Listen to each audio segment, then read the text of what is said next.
മുടികൾ വളരാനും സ്കിന്നിൻ്റെ health improve ചെയ്യാനും വേണ്ടി ഉപയോഗിക്കുന്ന ഡെർമ റൂളർ എന്ന് പറയുന്ന ഈ ഇൻസ്ട്രുമെൻറ്റ് നിങ്ങൾ കണ്ടിട്ടുണ്ടോ?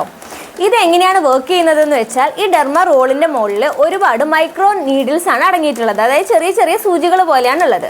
ഇത് നമ്മുടെ സ്കിന്നിലൂടെ നമ്മൾ മൂവ് ചെയ്യിപ്പിക്കുമ്പോൾ ചെറിയ ചെറിയ കൺട്രോൾഡ് ആയിട്ടുള്ള മുറിവുകൾ സ്കിന്നിലുണ്ടാവും. നമ്മുടെ ശരീരത്തിലൊരു മുറിവ് വന്നു കഴിഞ്ഞാൽ ശരീരം വെറുതെ ഇരിക്കില്ലല്ലോ. ആ ഒരു ഭാഗത്തോട്ട് ബ്ലഡ് ഫ്ലോ കൂടും, കൊളാജനും ഇലാസ്റ്റിനും ഒക്കെ സപ്ലൈ വരും. ആ ഒരു വരുന്നത് കൊണ്ട് തന്നെ നമ്മുടെ സ്റ്റെം സെൽസിൻ്റെ ഫോർമേഷൻ സംഭവിക്കും. അത് നമ്മുടെ പുതിയ നല്ല രീതിയിലുള്ള സ്കിന്ന് വരാനും മൈക്രോ സർക്കുലേഷൻ കൂടുന്നത് കൊണ്ട് പുതിയ ഹെയർ ഫോളിക്കിൾസ് വരാനും ഹെയർ റൂട്ടിന് നല്ലൊരു പോഷകാംശം കിട്ടാനും ഇത് ഹെൽപ്പ് ചെയ്യും. അങ്ങനെയാണ് പുതിയ മുടികൾ വളരുന്നതും അതുപോലെ തന്നെ സ്കിന്നിൻ്റെ ഒരു ഹെൽത്ത് ഇമ്പ്രൂവ് ചെയ്യുന്നതും.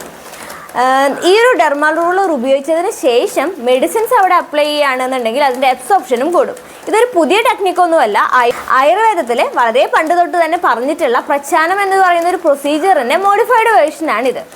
ഇത് എങ്ങനെയാണ് യൂസ് ചെയ്യേണ്ടത്, ഇതിൻ്റെ ക്ലീനിങ് എങ്ങനെ ചെയ്യണം, ഇൻഫെക്ഷൻ വരാതെ എങ്ങനെ ശ്രദ്ധിക്കണം, ഏത് സൈസിലുള്ള നീഡിലാണ് ഉപയോഗിക്കേണ്ടത്, അങ്ങനെ എന്തെങ്കിലുമൊക്കെ സംശയങ്ങളുണ്ടെങ്കിൽ കമൻറ്റ് ബോക്സിൽ പറയൂ കേട്ടോ.